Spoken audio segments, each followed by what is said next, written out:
Queridos amigos, queridos irmãos, que a paz de Deus esteja presente em nossos corações, hoje e sempre.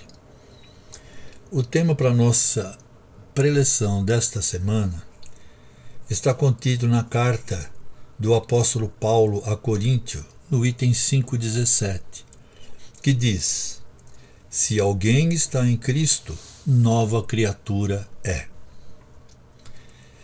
Vamos fazer um breve relato, um breve histórico do apóstolo Paulo.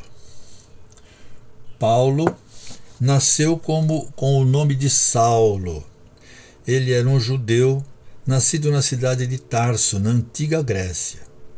De família tradicional, foi educado pelos melhores professores da época. Vivia entre os fariseus, sacerdotes, doutores da lei em Jerusalém. Tinha também a cidadania romana. Grande orador, falava vários idiomas e defendia de forma determinada as leis mosaicas.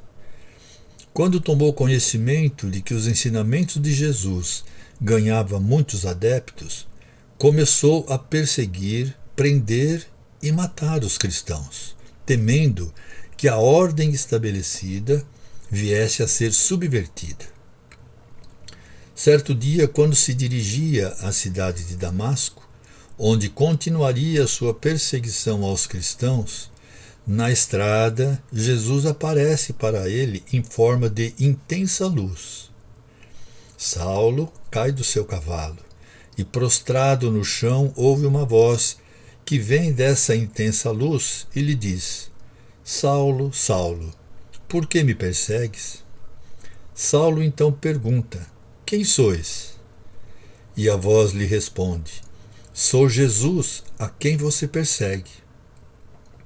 Saulo, então, tomado de intensa e inexplicável transformação, pergunta: Que queres que eu faça? Jesus não lhe passa um sermão, nem lhe dá uma relação de tarefas. Apenas diz para que ele fosse até a cidade de Damasco. Lá saberia o que fazer. Naquele momento, num gesto de submissão à nova e irresistível realidade, Saulo deixa de ser o grande doutor da lei, o grande orador. Sente-se despojado de tudo no que acreditava e valorizava. Saulo ficou cego por 3 dias, até que fosse atendido por Ananias, um cristão que lhe recuperou a visão a pedido de Jesus. A partir desse dia, passou a chamar-se Paulo. Por ter se convertido ao Cristo, foi abandonado pela família e amigos, que achavam que ele havia enlouquecido. Exilou-se no deserto por longos anos, num acampamento de um casal cristão que o acolheu. Depois de muitos anos de reflexão e sofrimento, tendo abraçado a causa cristã, passou a visitar as cidades daquela região e em todas elas fundava uma igreja cristã.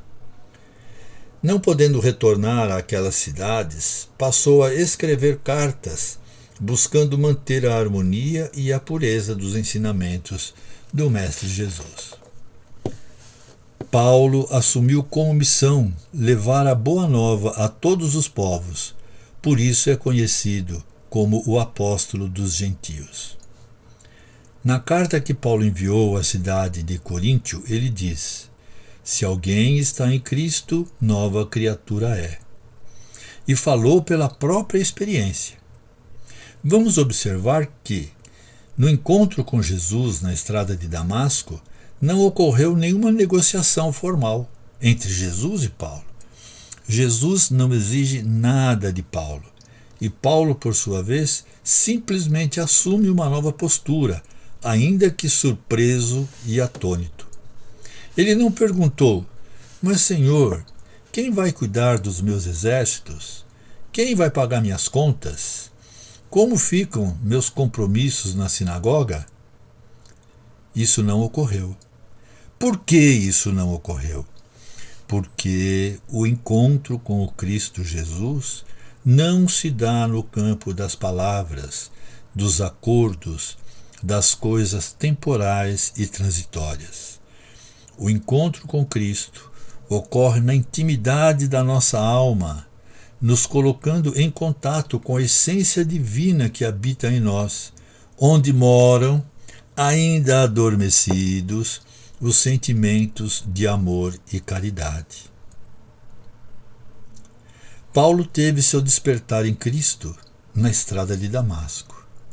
E nós, já despertamos? Onde estará a nossa estrada de Damasco? Onde encontraremos o Cristo Redentor? O Cristo é para nós apenas mais um personagem que passou pela terra, deixando sua filosofia de vida como tantos outros? Estamos dispostos a abrir mão dos nossos enganosos compromissos inadiáveis para abraçarmos a causa do Cristo, que por fim é a nossa própria redenção? São perguntas importantes de nós fazermos para nós mesmos. Lá no fundo da nossa alma, no nosso íntimo, fazermos essas perguntas. Até que ponto estamos dispostos a fazer isso? Aceitar o Cristo significa vivenciar as leis divinas, sendo balizados pelos ensinamentos do Mestre Jesus. É termos a certeza de que a verdadeira vida é a espiritual e que para atingirmos sua plenitude precisamos nos desvencilhar das amarras materiais, usufruir dos bens materiais sem apego, como um suporte para a nossa evolução espiritual. Pensar como espírito, priorizar as virtudes que nos levam ao nosso aprimoramento moral, amando ao próximo como a nós mesmos, como nos ensinou Jesus, e transformando-nos em nova criatura, como escreveu Paulo. Muito obrigado pela atenção. Essa era a reflexão da semana. Fiquem com Deus.